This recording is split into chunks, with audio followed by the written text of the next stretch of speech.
Hi all, in this video we're going to be looking at the topic of verifying trig identities, and this is a topic that really tends to give students quite a bit of trouble, so I want to make sure that we explain it in as clear of a format as possible. So the first thing I want to come across to you is the concept of an identity. An identity is simply a relationship that's stated as an equation that's always going to be true. So we've seen arithmetic and algebraic identities before. You know, by the multiplication rule, 3 times 7, well, yeah, that's 21. And we know by factoring over here, difference of two squares says that x squared minus 9 is equal to x plus 3 times x minus 3. Well, those are equations. Those are identities. We need to be able to do the same thing I've done right here in these two equations with numbers and variables with trigonometric functions. So in an effort to do that, let's review over the basic identities that we should have a good grasp of. So first of all, you need to know all of your reciprocal identities, that cosecant's the reciprocal of sine, secant's the reciprocal of cosine, cotangent's obviously the reciprocal of tangent, and then vice versa. The sine is the reciprocal of the cosecant, cosine's reciprocal of the secant, and tangent's the reciprocal of the cotangent. Sometimes instead of tangent in an expression, it may benefit you to call it 1 over cotangent. It might also benefit you to call it sine over cosine. It depends upon the scenario. So our other quotient identities here, we're supposed to remember tangent is the sine over the cosine, and of course cotangent, the reciprocal of that, cosine over sine. Your Pythagorean identities that you'll always need to be comfortable with. Sine squared plus cosine squared is equal to 1. That's your fundamental Pythagorean identity. And then iterations of that is, what if I say, well, if I take this equation and divide everything by cosine squared, it would yield 1 plus tangent squared is secant squared. If I took the original equation and divided everything by sine squared, it would give me 1 plus cotangent squared is equal to cosecant squared. That's your third Pythagorean identity. All three of these, though, are important for you to keep in mind. They're going to come up in future math classes quite frequently to where you'll need to know these. Now, not as important, but pretty easy, is your even and odd identities.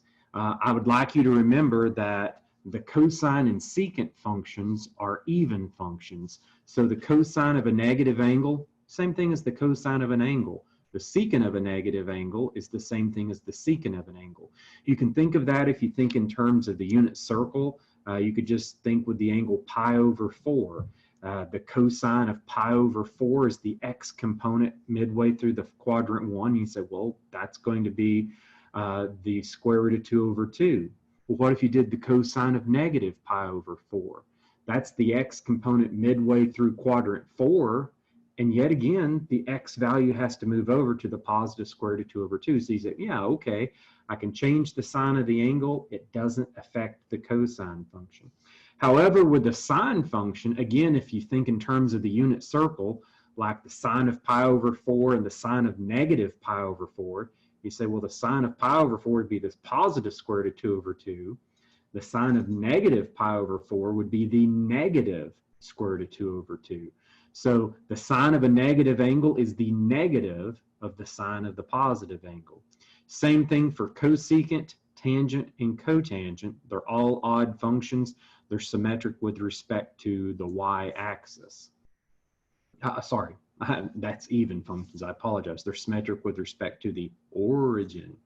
Now, because of all these identities, there's going to be so many ways, I say several ways here, that we can rewrite a given trig expression. Now, it's important to be able to rewrite into other equivalent terms, and sometimes you lose sight of why we're doing things in a math class.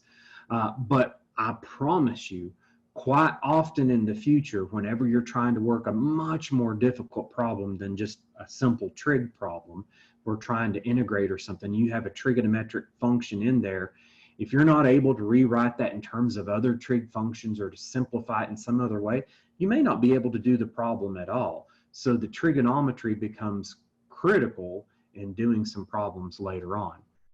That's why I say here often in calculus, another form can be much easier to use when you're working a problem. All right, now, just as an example, and this one I already have worked out. What if I ask you to verify that the tangent of theta could be rewritten as secant theta over cosecant theta?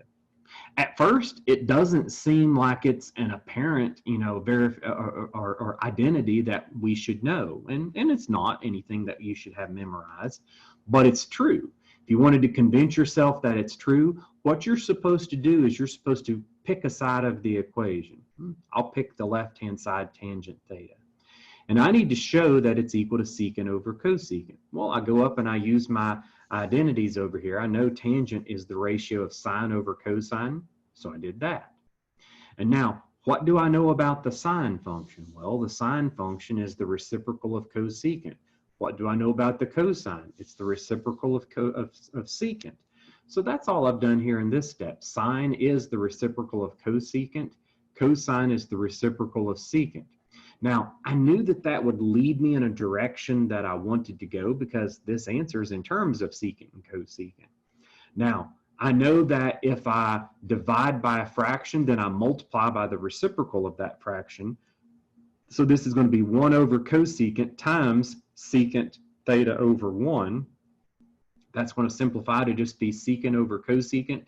And final answer, that would be verified. Now, typically when we're successful in showing that one side of the equation is is conclusively equal to the other side, what we typically do to show that it's being verified is you put a little check sign over the equals, and all would be good.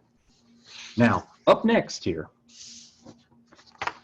I want to look at another problem, and this one I'm working out. If I said, what if I ask you to show the trigonometric identity, 1 plus tangent squared is equal to secant squared, is derived from sine squared plus cosine squared is equal to 1? Say, well, that's going to be easy. Why is it going to be easy? Well, all you'd have to do is take this first fundamental Pythagorean identity, sine squared plus cosine squared is equal to 1, and then you remember, inside of an equation, as long as you do the same thing to both sides, it's a legitimate maneuver. So what do I want to do? I want to divide by cosine squared on both sides.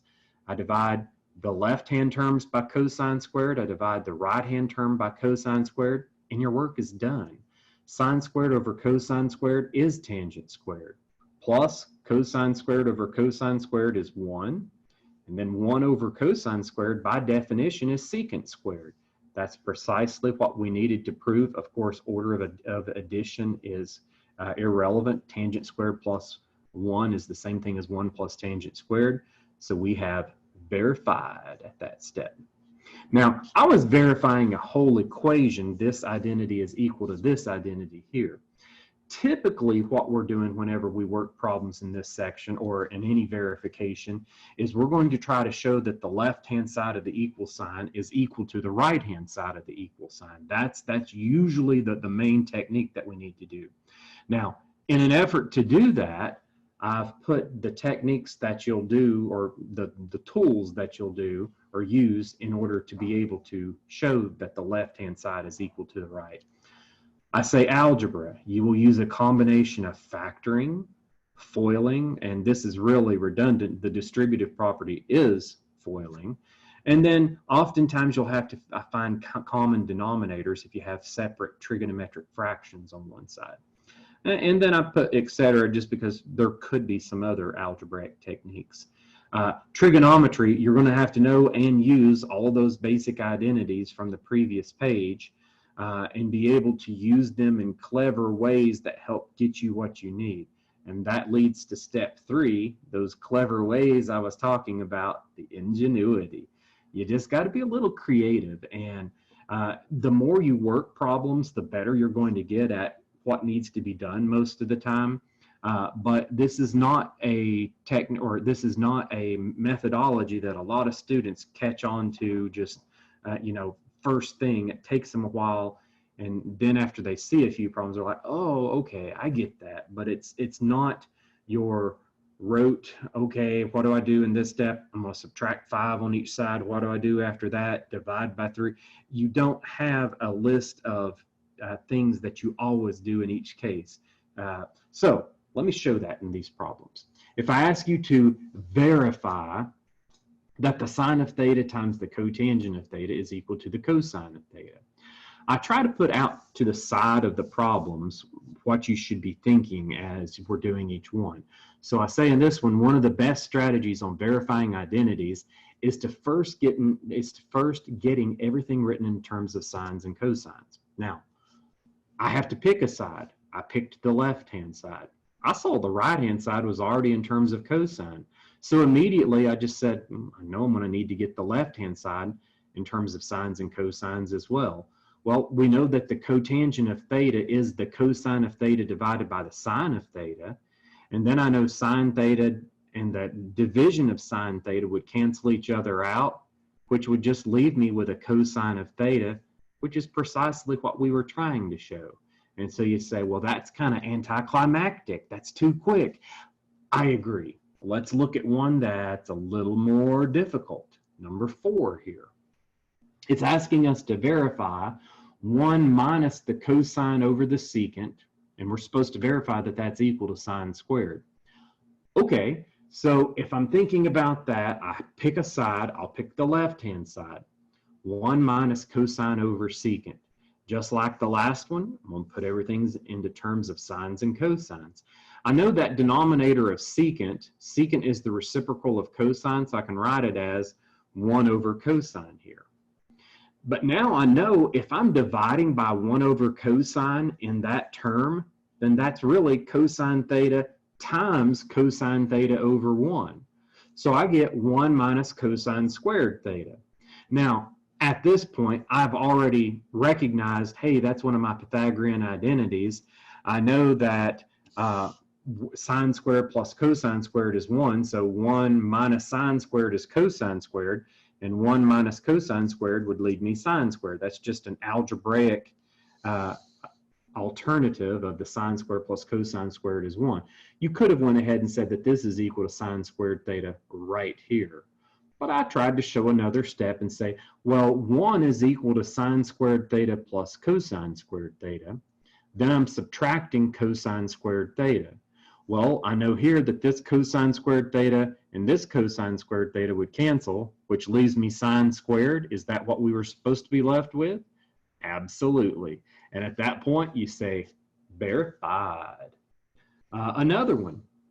And in these first 3 problems here, the problems 3, 4, and 5, these are all problems in which it helps if you put everything into terms of sines and cosines. So in number 5, I see the left-hand side is secant minus cosine over tangent. And I'm trying to show that that fraction is equal to the sine of theta. All right.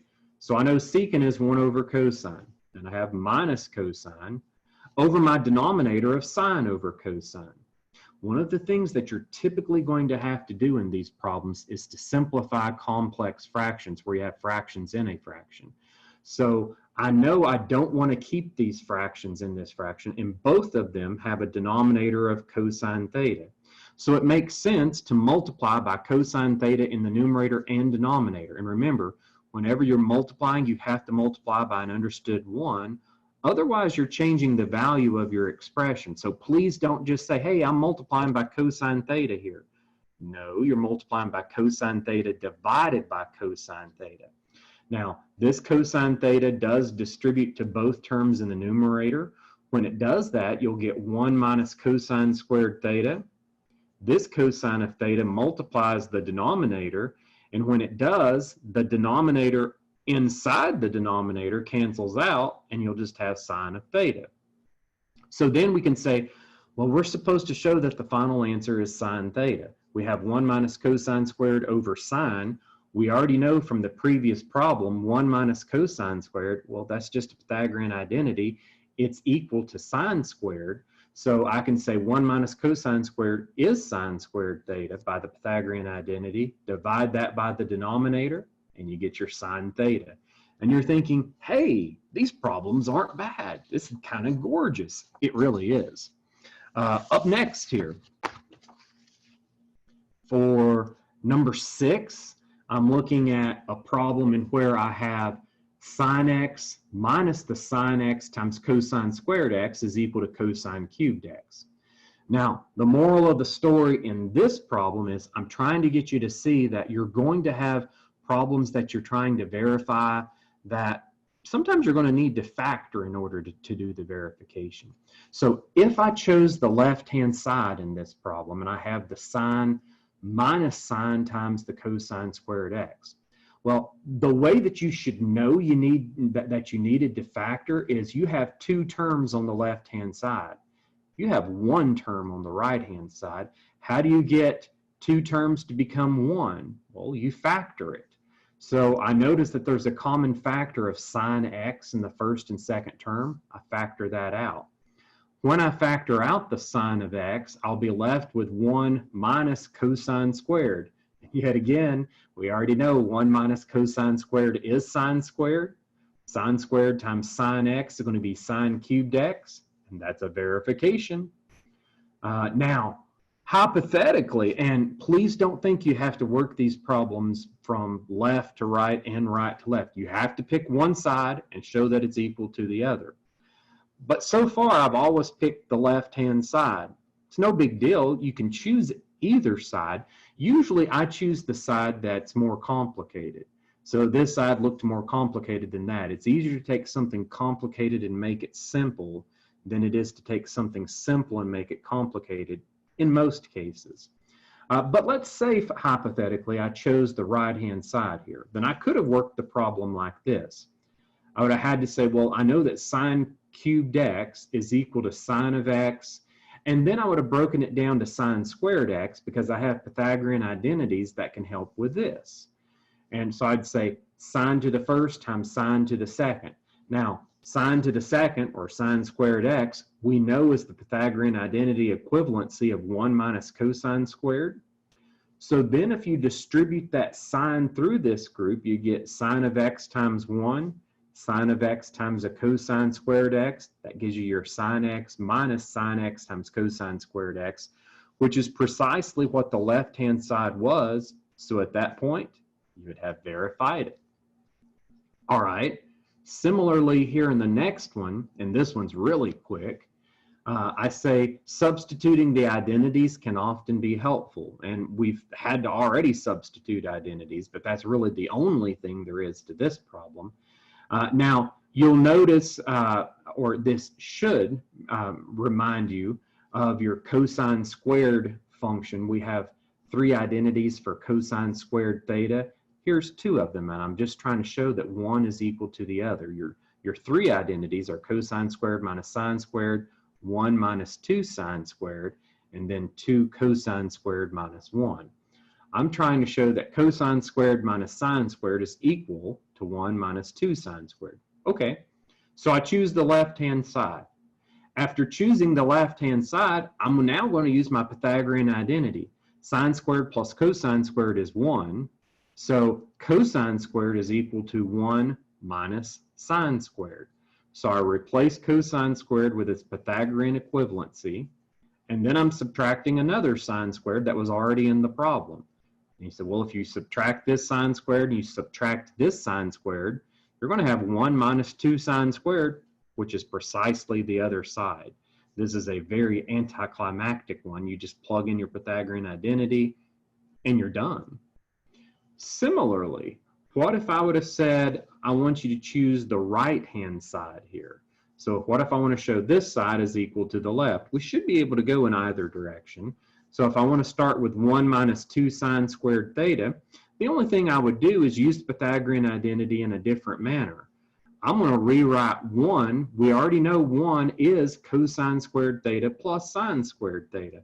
So I replace 1 with what its Pythagorean identity is equal to, then minus 2 sine squared theta. Now please notice you'll have cosine squared, there is no common term with it, so it comes over, plus sine squared minus 2 sine squared, that gives me minus 1 sine squared. cosine squared minus sine squared is precisely what we were trying to show that the right-hand side was equal to. So at that point, you would have verified it. Next one here, and I really like this one as well. If I say, I want us to verify that the fourth power of the secant of alpha is equal to tangent squared alpha times secant squared alpha plus secant squared alpha. Okay, think about this. You know that anything to the fourth power can be that same term to the second power times that term to the second power. Why would you do this? Because I know I have a Pythagorean identity that can help out. We already know that secant squared theta is equal to 1 plus tangent squared theta. So what I did here is I broke the secant to the fourth down into secant squared times secant squared. And then I can say, well, we know that we need a secant in the answer, so let's leave the first secant squared alone, but let's put the trigonometric identity equivalency for secant squared here. Tangent squared alpha plus 1. Now I know I could distribute that secant squared through that group, and it would give me secant squared tangent squared, or in order to keep the order here, since order of multiplication doesn't matter, I can write that as tangent squared secant squared plus secant squared times 1, secant squared. And then we would have verified it, showing that the left-hand side is equal to the right. What if you started with the right-hand side? So if I said, guys, I want you to start with this and show me it's equal to the secant to the fourth alpha. No big deal. You just say, well, now it becomes a problem similar to the first one on this page where I said, sometimes you need to factor. Absolutely. So I would take this expression here and say, well, just factor out a secant squared alpha from it. If you factor that out, you'd be left with tangent squared plus 1. And then by identity, we know tangent squared plus 1 is equal to secant squared. So then we have secant squared alpha times secant squared alpha, which is secant to the fourth alpha, verified. A few more here. If I have one like secant squared theta plus cosecant squared theta, so this time, and I love problems like this time I have the sum of two terms is equal to the product of, and it's really, the right-hand side is a monomial. You still have the secant squared and cosecant squared, but it's all multiplied together, so it's one term. So you have the sum of two terms is going to equal one term. Anytime you're trying to get two terms to become one term, one of the most helpful techniques is to try to write the left-hand side as fractions and then get a common denominator that we can get to one term. So let me show you what I did in this problem. If I have secant squared theta plus cosecant squared theta, the secant squared, it's 1 over cosine squared. Cosecant squared is the reciprocal of sine squared, so plus 1 over sine squared. In order to get this to be one term, I need to add those fractions. All right, so if I'm going to add, I need a common denominator. So the first one needs a denominator of sine squared. I have to multiply the first fraction by sine squared theta over sine squared theta. I have to multiply the second fraction by cosine squared theta over cosine squared theta to get that common denominator of cosine squared sine squared. Now, the first part of the numerator is just going to be sine squared theta, and then I would have plus 1 times cosine squared theta. As soon as you get that, you say sine squared theta plus cosine squared theta. We know that's equal to 1. So then you're going to have 1 over cosine squared and sine squared. And at this point, you might think, well, this isn't helpful. And it is extremely helpful, because then what you're supposed to remember is, well, what does it mean if you have a factor of cosine squared in the denominator? You know cosine squared is the reciprocal of secant squared, so cosine squared as a factor in the denominator is secant squared in the numerator. Sine squared in the denominator is equal to a factor of cosecant squared in the numerator, and then technically you could say over 1, but you don't need to, because you already know that this is equal to the right-hand side, and at that point, you have it verified. And if you're thinking, hey, that's kind of a fun problem, I agree. It really is.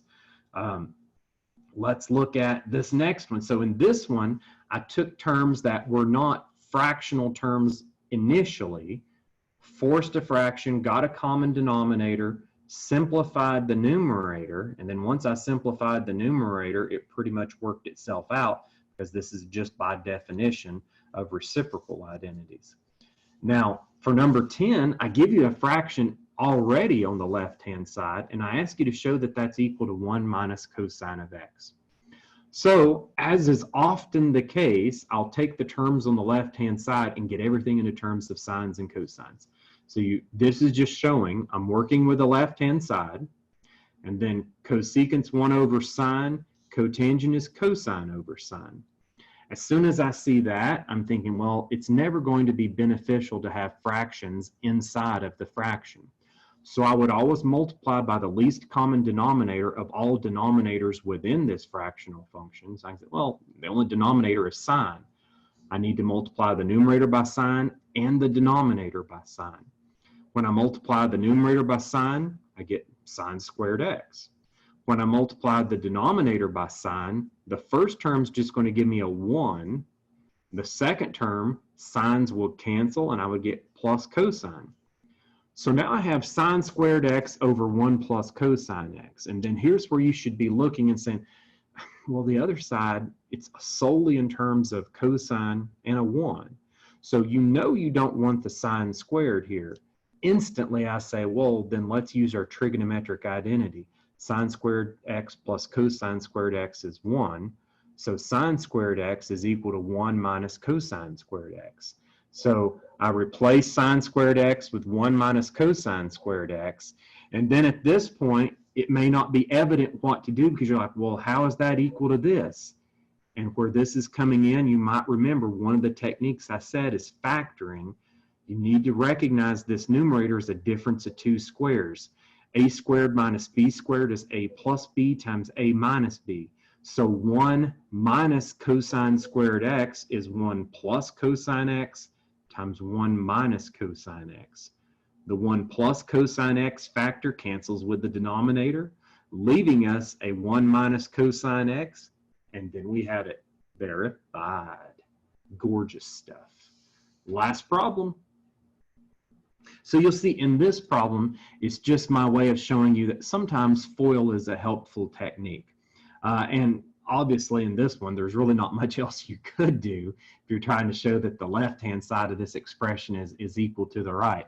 We're trying to verify that cotangent squared theta plus 1 times sine squared theta plus 1 is equal to cotangent squared theta plus 2. Okay, so in order to do this, I'm going ahead and saying this left-hand side here. I'll rewrite the left-hand side, and now let's FOIL that out. So the first times the first. When I did that, I went ahead and put cotangent squared in terms of cosine squared over sine squared. So this is my cotangent squared times sine squared. I went ahead and wrote it this way to show why the sine squared is going to cancel out.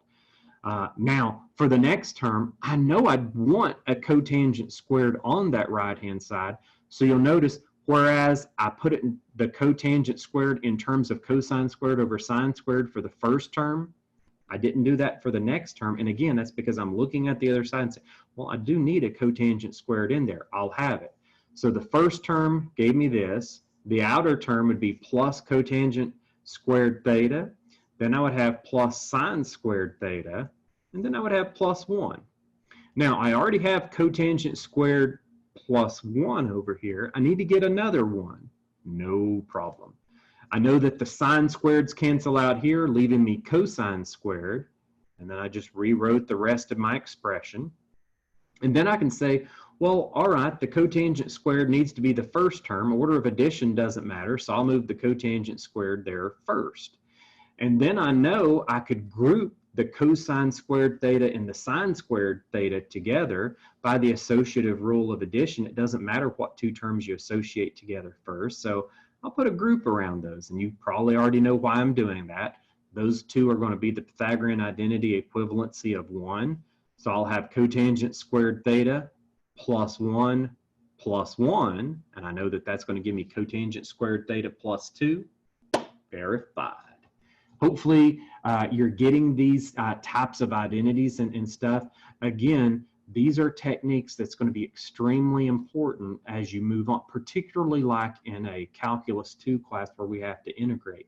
For example, let's say I ask you to integrate a product like this. If you were to try to leave it in that format, it would be a ridiculously difficult integral. But on the other hand, if you called it what I have over here, the integral of cotangent squared theta plus 2, that's not bad at all. Very easy to integrate. So these tools of rewriting trigonometric expressions and verifying that one side is equal to another becomes a very helpful technique in later classes.